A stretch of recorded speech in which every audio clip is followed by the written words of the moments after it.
காங்கிரஸ் இல்லன்னா, விசிகே இல்லன்னா, கம்யூனிஸ்ட் இல்லன்னா, ஐஎம்எல் இல்லன்னா, சென்னையிலே சொல்றேன், சென்னையிலே இஸ்லாமியர்கள் ஏன் ஓட்டு போட்டாங்க தெரியுமா? விசிகேவும் காங்கிரசும் ஐஎம்எல் இருந்தனால இஸ்லாமியர்கள் ஓட்டு போட்டாங்க சென்னையில. இது வரைக்கும் திமுக 62 இருந்து நானும் பார்த்துட்டு இருக்கேன். பெரிய தோல்விகள் சென்னையில இருந்ததே கிடையாது. ஆனால் தமிழக வெற்றி கழகத்துல 14 தொகுதி தோத்துருக்காங்க. 14 தொகுதி.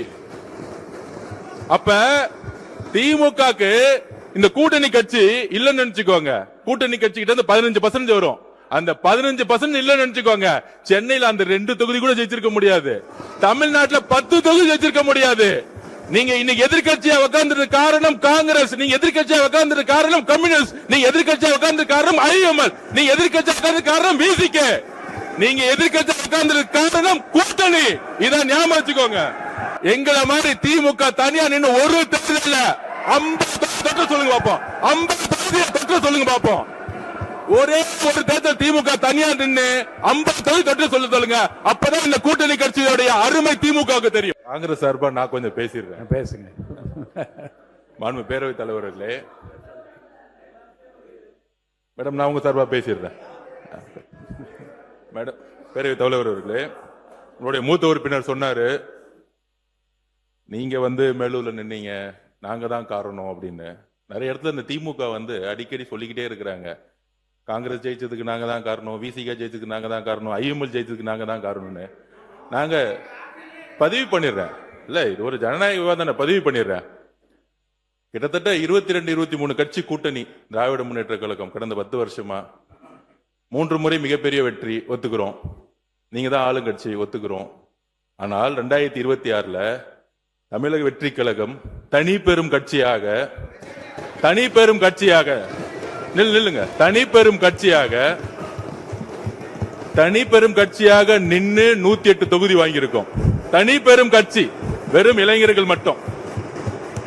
23 கட்சி கூட்டணி இல்லன்னு நினைச்சுக்கோங்க. திமுக 10 தொகுதி ஜெயிச்சிருக்க மாட்டாங்க. காங்கிரஸ் இல்லன்னா, விசிகே இல்லன்னா, கம்யூனிஸ்ட் இல்லன்னா, ஐஎம்எல் இல்லன்னா, சென்னையிலே சொல்றேன், சென்னையிலே இஸ்லாமியர்கள் ஏன் ஓட்டு போட்டாங்க தெரியுமா?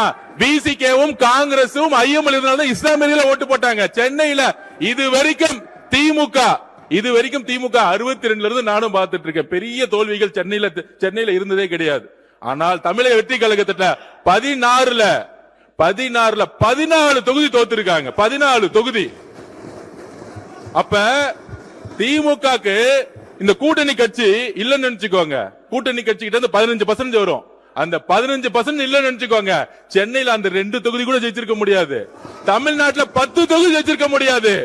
நீங்க இன்னைக்கு எதிர்க்கட்சியா உட்கார்ந்து காரணம் காங்கிரஸ், நீங்க எதிர்க்கட்சியா உட்கார்ந்து காரணம் கம்யூனிஸ்ட், நீங்க எதிர்க்கட்சியா உட்கார்ந்து காரணம் ஐஎம்எல், நீங்க எதிர்க்கட்சியா உட்கார்ந்து காரணம் விசிகே, நீங்க எதிர்க்கட்சியா உட்கார்ந்து காரணம் கூட்டணி. இதான் ஞாபகம் வச்சுக்கோங்க.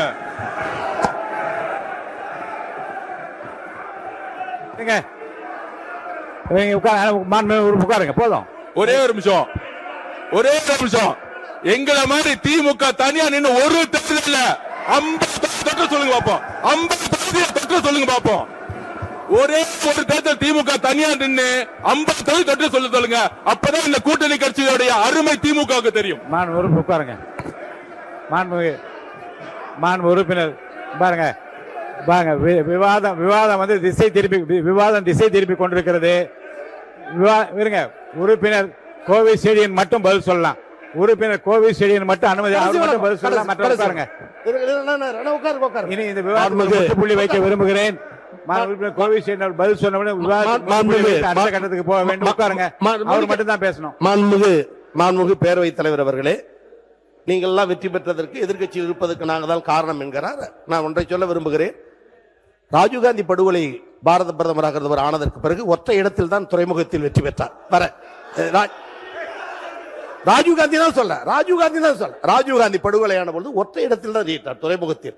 வேடிக்கையோடு சொல்லுவார், கடலாடி வருவாய் என காத்திருந்தேன் வரவில்லையே தம்பி என்று சொல். அது ஆக அதையும் ராஜினாமா செய்தார்.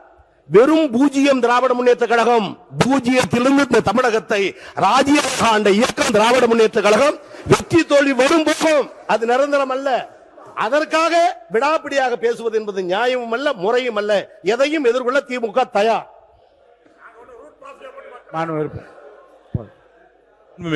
ஒரே ஒரு நிமிஷம்.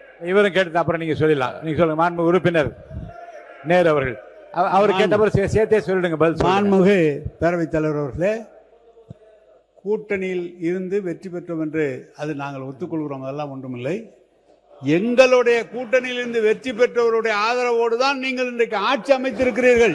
அதை செஞ்சு உங்களுக்கு அவ்வளவு ரோசமா தனியா நின்னா அவரை வெளியே அனுப்பிச்சு விட்டு ஆட்சி வந்தீங்க. ஏன் வெளியே வந்து 80ல தோத்து போய் நின்ன போது காங்கிரஸை கை கொடுத்தது திமுக இல்லைன்னா காங்கிரஸே வந்திருக்காது. எப்படி அப்படி சொல்றது? சவால்கள் எதிர் சவால்களுக்கு ஒரு முற்றுப்புள்ளி வைக்கிறேன். மாண்பு பொதுப்பணித்துறை அமைச்சர் இதோடு இந்த விவாதத்துக்கு முற்றுப்புள்ளி வைத்து விட்டு மானிய கோரிக்கைக்குள் நான் போக வேண்டும். மாண்புமிகு பேரவைத் தலைவர் அவர்களே, இங்கு ஒவ்வொரு கட்சிக்கும் தனித்த அடையாளம் இருக்கிறது. ஒரு தேர்தல் முடிஞ்ச பிறகு யாருக்கு யாருடன் சேர வேண்டும், யாருடன் ஆட்சி அமைக்க வேண்டும், அந்தந்த கட்சியோட நிலைப்பாடு. இது யாருக்கும் அடிமை கிடையாது. ஒரு தேர்தல் முடிஞ்சவன கூட்டணி முடிஞ்சிடும். நம்பர் 1. நம்பர் 2 சொல்றது அண்ணன் மூத்த உறுப்பினர் சொன்னாரு, நாங்கள் யாருடைய தோல்விகளையும் நாங்க எதையுமே தவறா பேசல. நாங்க சொல்ல வருதுன்னா திமுக இவர்களால தான் கூட்டணி கட்சி வெற்றி பெறுதுன்னு ஒரு ஆதிக்க மனப்பான்மை இருக்கு பாத்தீங்க. அந்த ஆதிக்க மனப்பான்மை தான் நாங்க கொஸ்டின் கேட்கிறோம். அந்த ஆதிக்க மனப்பான்மை தவிர எல்லாரும் சேர்ந்துதான் ஒரு வெற்றியை உருவாக்கி இருக்காங்க. அதை பதிவு பண்றோம். எல்லா கட்சிகளும் சேர்ந்து ஒரு கூட்டணி உருவாக்கிய பொழுது அந்த வெற்றிக்கான காரணம் எல்லா கட்சிகளும் சமமா சொல்லணும்.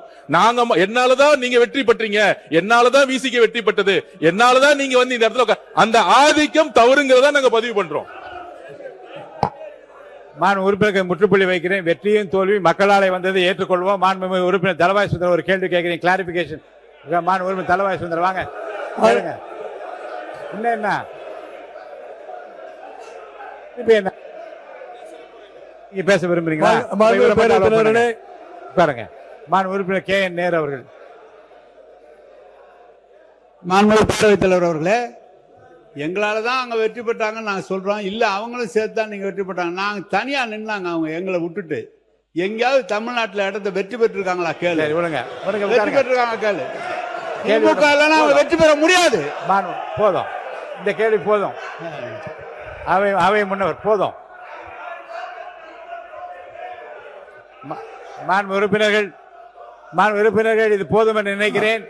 அவை முன்னவர் மாண்பு பேரவைத் தலைவர் அவர்கள், அவை முன்னவர் விவாதம் மானிய கோரியை விட்டு பேச வேண்டிய நேரத்தை மாறி மாறி அரசியல் பேசிக் கொண்டிருக்கிறோம். ஒரே நிமிஷம் நான் பேசுறேன். அதனாலதான் இல்ல, ஆகவே நான் ஒன்றை சொல்ல விரும்புகிறேன். 97 பேர் வச்சுட்டு ஒரு ஆட்சி அவங்களுடைய சப்போர்ட் நீங்க பண்ணிட்டு அவங்களுக்கு ஏதாவது ஹெல்ப் பண்ணீங்களா?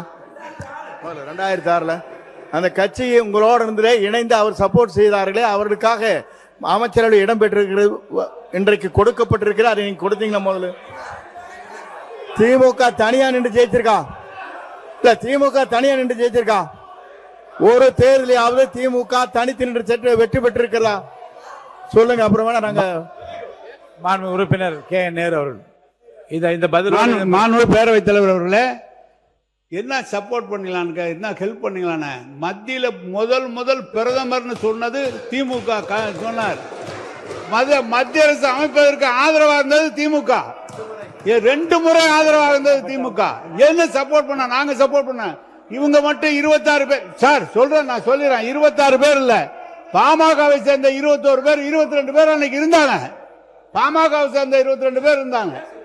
எனவே இவங்க ஆதரவு மட்டுமல்ல, பாமக ஆதரவு எங்களுக்கு இருந்தது. எங்களுடைய ஆதரவுல மத்திய அரசு அமைச்சிட்டு இவங்க எங்களுக்கு ஹெல்ப் பண்ணாங்களான்னு கேட்கிறார். ரொம்ப நீங்க மாண்பு உறுப்பினர் KP அன்பழகன் விவாதத்தை தொடங்கலாம். மாண்பு உறுப்பினர் KP அன்பழகன் விவாதத்தை தொடங்கலாம். இல்ல I mean, I don't allow anyone to speak now. Only KP Anbazhagan. மாண்புமிகு பேரவைத் தலைவர் அவர்களே, மாண்பு அவை முன்னவர் பேசிருங்க. போதும், இதோட கடைசியை இறுதியா முடிச்சுக்கலாம். பேசுங்க. மாண்பு பேரவைத் தலைவர் அவர்களே, மாண்பு முன்னாள் அமைச்சர் அவர்கள் பேசுகிற போது 11 அமைச்சர் வாங்கிட்டு தான் நீங்க இதை பண்ணீங்க. நல்லா தெரியும். நாடு 11 அமைச்சர் வாங்கி இடம் பெற்றீர்கள், அது மறந்து விடக்கூடாது. இந்த டாபிக் இதோட மாண்பு உறுப்பினர் தாராகி பட் நீங்க ஒரு நிமிஷம் மட்டும் சொல்லி முடிங்க. வாங்க பேசுங்க. என்ன சொல்ல வரீங்க சொல்லுங்க. மாண்புமிகு பேரவைத் தலைவர் அவர்களே, அவங்க இன்னைக்கு ஆட்சியை பற்றி எல்லாம் பேசிட்டு இருக்கிறாங்க. ஆமா. இன்னைக்கு அவங்க சொல்லாங்க தனியா நிக்க முடியுமான்னு. எங்களுடைய பாரத் ஜோடா யாத்திரை நடந்ததுனால தான் உங்களுக்கு இவ்வளவு எம்பிஸ் மேல கிடைச்சிருக்கிறத மறந்து விடக் கூடாது. Okay, அன்றைக்கு உண்மைதான். இன்னைக்கு அன்னைக்கு எங்களுடைய கூட்டணியால தான் உங்களுக்கு எம்பிஸும் கிடைச்சு இவ்வளவு எம்எல்ஏஸும் கிடைச்சு என்பதை மறுப்பதற்கு இல்லை. அதே போல நாங்கள் உங்களுக்கு மத்தியில் ஆளுகின்ற பொழுது எங்களுடைய ஆட்சி காங்கிரஸ் ஆட்சி உங்களுக்கான பிரதித்துவத்தை தந்து உங்களுக்கான அமைச்சர்களை தந்தது எங்களுடைய ஆட்சி. மேடம் 22 வருடங்கள் நாங்கள் உங்களுடன் கூட பயணித்தோம். இல்லை என்று சொல்லவில்லை. 22 வருடங்கள் உங்களுக்காக நாங்கள் பயணித்தோம். இன்றைக்கு எங்களுக்கான ஒரு இன்றைக்கு எங்களுக்கான ஒரு ஆட்சி வரும்பொழுது நாங்கள் அவர்களுக்கு சப்போர்ட் செய்து கொண்டிருக்கிறதை மறந்துவிடக் கூடாது. நாங்கள் ஒன்றும் உறுப்பினர் கேபி அன்பழகன் மட்டும் பேசுங்க. உட்காருங்க. உறுப்பினர் கேபி அன்பழகன் நீங்க பேச தொடங்கலாம். உட்காருங்க. இல்ல மத்தவங்க உட்காருங்க. பாருங்க, நீண்ட விளக்கமும் மாண்பு உறுப்பினர் கேபி அன்பழகன் மத்தவங்க உட்காரு. போதும். இல்ல இரு தரப்பும் உங்களுடைய கருத்துக்களை எல்லாம் நீங்க சொல்லிவிட்டீர்கள். உட்காருங்க. அவங்களுக்கு மேட்டத்துக்கா உறுப்பினர் அவங்களுக்கா? சரி உட்காருங்க. எல்லாம் உட்காருங்க. இல்ல இதை விடுங்க. உட்காருங்க. மாண்புமிகு பேரவைத் தலைவர் அவர்களே, சட்டமன்ற காங்கிரஸ் கட்சி தலைவர் அவங்க உறுப்பினருக்கு வாய்ப்பளித்து ஒரே நிமிஷம் மட்டும் பதில் சொல்லிட்டு உறுப்பினர் அன்பழகன் மட்டும் தான் பேசுவார். உட்காருங்க. சொல்லுங்க. அவர்களே, அவங்க தமிழ்நாட்டில் மட்டும் யாத்திரை போகல, இந்தியா பூரா யாத்திரை போனாங்க. இந்தியா பூரா போது 40 இடம், தமிழ்நாட்டில் மட்டும் 10 இடம் உங்களுக்கு கொடுத்துருக்கோம், ஜெயிக்க வச்சிருக்கோம். போதும். நீங்க ஒண்ணு சொல்லுங்க. போதும். தமிழ்நாட்டில் மட்டும் நீங்க பெற்றது கூட ஊரு பூரா 2 இடம் பெற்ற கூட 10 இடம் கொடுத்தது காங்கிரஸுக்கு. நாங்க அதை பார்த்து கேபி அன்பழகன் பேசலாம். நீங்க இனி யாரையும் அனுமதிக்க முடியாது. உறுப்பினர் கேபி அன்பழகன் மானிய கோரிக்கை மீது நீங்க பேசலாம். பேரவைத் தலைவர் அவர்களே, உட்காருங்க. அப்புறம் உயர்கல்வியினுடைய வளர்ச்சி கேபி அன்பழகன்